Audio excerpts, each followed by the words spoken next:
It's time to play Kevin or Devin on the Wolf and Luke Show. Brought to you by Diamond Dave and Desert Wholesale Diamond. Yeah, see, this is when this game is fun. The last three Suns games, KD 38 points, KD 42 points, Devin Booker 41 points. And the one before that, Devin Booker 27. So it's they're the two best players on this team, the two of the best scorers in the NBA have stepped up lately. So Kevin or Devin, we just have to pick who's going to score more between those two tonight. Rick, do you have the standings? I do. Okay. Would you like to share them with us? Yep. Okay. Jamal, you're in last at 20 and 24.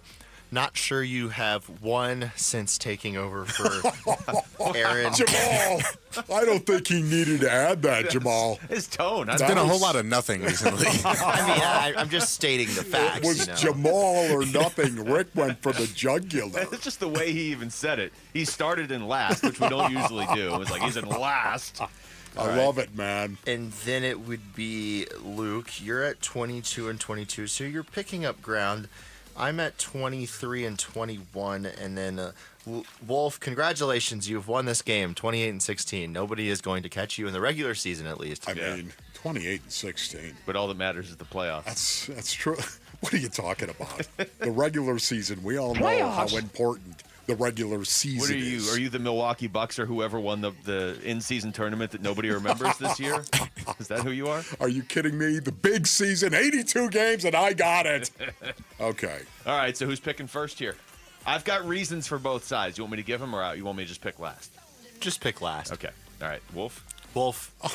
I have to go first again? Yes. Come on, Rick. You go first. You're in the lead. Go first. Okay. I think we should make Jamal go first so he doesn't I'm get not doing it, influenced. Rick, because you said go first. Okay, all I'm right. just telling you that. Jamal, right? you're going first. Jamal's going to set No, the tone. I'm saying I'm doing it because I choose to go Okay, first. got it. Got it. Okay, got it. Got it, Wolf. So, okay, Rick.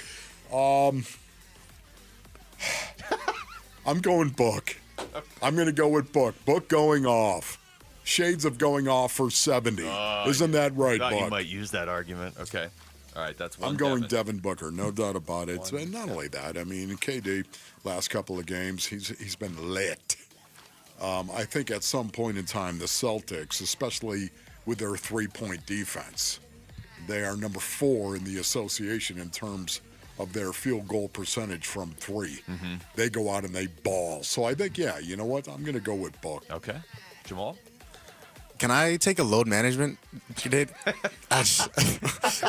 Well, then you just don't gain or lose a point at all. There's not much to gain here. That You is need to true. go on you need to start picking guys like Oso Ighodaro has something to play every night. You for could push like I did the one You time. could go with That's push. not a bad idea. My gut is telling me KD, Okay. but my gut has also failed me a lot recently. I'm going to go Book. All right. Jamal goes with that's 2 Devins already. Yeah, and see, the reason why it's failed you is because, see, you need a gut like I have. See, like, because I have a real gut. It has not failed me. Okay. I'll go next. So I'm torn on this because I like KD against the Eastern Conference teams for whatever reason, and he does have 80 points in the last 2 games. But Booker had a 41 before that against Chicago, East Coast, and as you said, Yeah. he has a 70-point game against the Celtics on his resume already. I'm going to go with Kevin, though, against Boston. Keep it going. There we go. Okay. there we go. Yes. Yeah, I'm going to agree with Luke here. I'm going Kevin because he's just been playing out of his mind recently. I think that he has kind of shown that he's on a little bit of a mission as of late. So I'm going to go KD. That's how weird the last 2 weeks have gotten, Rick and I agreeing on Kevin or Devin. Yeah, it is weird, and yet you guys continue to go down in flames. No, we hang out Together, right at the middle, which right it's- around 500. Well, right We around both 500. got it right the last time. I'm just saying, my goodness, 12 games over now. Oh, please. I was talking about, boy, it feels so good to be 25 and 15. You know what happened? 26 and 16. You know what happened? The best Remember record? that? The best record in the regular season just means you get to pick first in It the play-in just, game. honestly, it just feels so right, Basinonians. What were you saying? You were saying something really brilliant right there, and it was really good, and I liked it. I was going to counter. I'm just playing this out. If the Suns don't make the playoffs, then whoever wins the regular season of Kevin or Devin's the winner. But if they do make it into the postseason, if they're in the play-in, then, the records are all washed. We're playing. So it's possible they could play one play-in game and everything would be on the line that day. Why wouldn't we just continue? Yeah, they don't do that in the NBA. You get to the playoffs, your record is wiped. There's no, this team won 58 games, so they get an extra 5 points. Honestly, Basin Reigns, I'm not worried about it. Are you kidding me? Look at the way I'm smoking these guys now. Wow. Playoffs can't get here fast enough. This feels, honestly, and I was talking to Luke about this, but this feels really good, guys. Four guys sitting here once again. We have a show. It's called the Wolf and Luke Show, and we got 4 dudes. There's a lot of testosterone, as a matter of fact. It feels good because you're in first place. If you weren't in first place, it wouldn't feel nearly I just as like good. the fact we can rip each other with a frying pan. The tone was set early when all I did was ask for the standings, and Rick picked up the frying pan and just swung it right at Jamal's face. It was uncalled for and yet necessary. Again, just feels stating like the facts. locker room all over again. Feels like the locker room, brothers. Well, it's dangerous when it feels like the locker room at 11 a.m. because it usually and goes never that way forget, at 1. you rip the dudes you love. All right, mercilessly as well. Gonna be a lot of love on this show then. Carlos Boozer from NBA Today yesterday had this to say about the Suns. I think they should try to. I think Kevin Durant and Devin Booker together are so dynamic. They both can take over a game. You see Book hit the game-winning shot. KD's been on fire all year long. He still could take over a basketball game. Obviously they're in the 10th spot right now. Maybe they make some moves. I know that there was trade talks around the break. And I don't know how many bottles of wine it would take to salvage that relationship, but you'd want to keep KD and Booker together if you can. They may make a little bit of a small run here in the postseason if they get in the playing, win a couple of games. The fate is kind of sealed. You've got to play Oklahoma City in the first round. But moving forward, if they can keep these 2 superstar players together, it would be in their best interest. Yeah, I would love that as long as Devin Booker grabbed the wheel. I would love that as long as Devin Booker grabbed the wheel and led this team. I would love that as long as the other 3 guys in the lineup out on the floor, when they're out on the floor, are absolute dogs. Seriously. Because that gives them exactly what they need, the talent and the toughness. You put 3 dogs out on the floor with these guys who are long and capable. 3 dogs.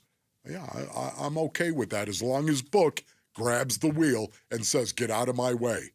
And I don't want anyone telling me to sit down and be quiet. I would love the stat. I know it's out there, and for some reason it's just something I cannot find, the exact stat of what the Suns' record is when Kevin Durant and Devin Booker, when just those 2 play together. Obviously you got to fill a lineup around them, but I'm not factoring Bradley Beal into this. Because it's good. It's really good. Even over the course of this year, when just those 2 of the big 3 are out there, it's really good. This might not be possible. As Carlos Boozer said right there, it might have already been decided. And I do think that, if they go out and lose the next 6 games in a row, if they miss the play-in, then it potentially changes things. But it's hard for me to just overlook how good Durant and Booker are together. Obviously, there are other factors, like you just said. You got to have Ryan Dunn out there playing the way he's playing. You got to have Oso or some of these other young guys. They're not the complete puzzle, just the 2 of them that I think a lot of people believe they would be. But I would really prefer that decision was made after the season. That's all I'm asking. Let's not decide we're trading him. Let's not decide he wants to be traded until we see how the season plays out. Yeah, again, I've got to see things. Things have got to be different going forward. They just have to. If KD is the guy that just let me ball, just let me go ball, if he's willing to accept that role, it's just like, it's how I feel about the Arizona Cardinals. Kyler Murray, of course, and Marvin Harrison Jr. I believe when you talk about the Arizona Cardinals in 2025 and their opportunity, their chance to be good, it all starts with Kyler Murray and Marvin Harrison Jr. and the chemistry that they have. And you know this, Luke. I believe that will set off a chain reaction that will even impact the defense, impact the entire team, if that one area improves the way that it should. The chemistry between Kyler Murray and Marvin Harrison Jr. Okay, having said that, when I look at the Phoenix Suns, to me, if you tell me Devin Booker will take over the leadership role and become the Jimmy Butler, if you will, of the Phoenix Suns, that to me fixes everything. It does, as long as you got 3 dogs out on the floor with KD and Book. We'll get back into this later on. Just real quick, their record this season when those two play but Beal doesn't, they're 14-3, the Suns. For their career together, so this is this season, last season, and the very end of the previous season. This includes games they do play with Beal, so I'll try and get a more refined stat for later in the show. But just when Devin Booker and Kevin Durant are on the floor in the same game, they have a .639 winning percentage. They're 78-44. And for context, .639, that winning percentage would have them 5th in the NBA this year. Just not that far behind Houston and Boston, honestly. So I just think there's something there. It's not the complete puzzle, obviously. We've seen that, but there's something there. Thanks for watching Wolf and Luke. Tap to see more and click the button in the middle to subscribe to Arizona Sports.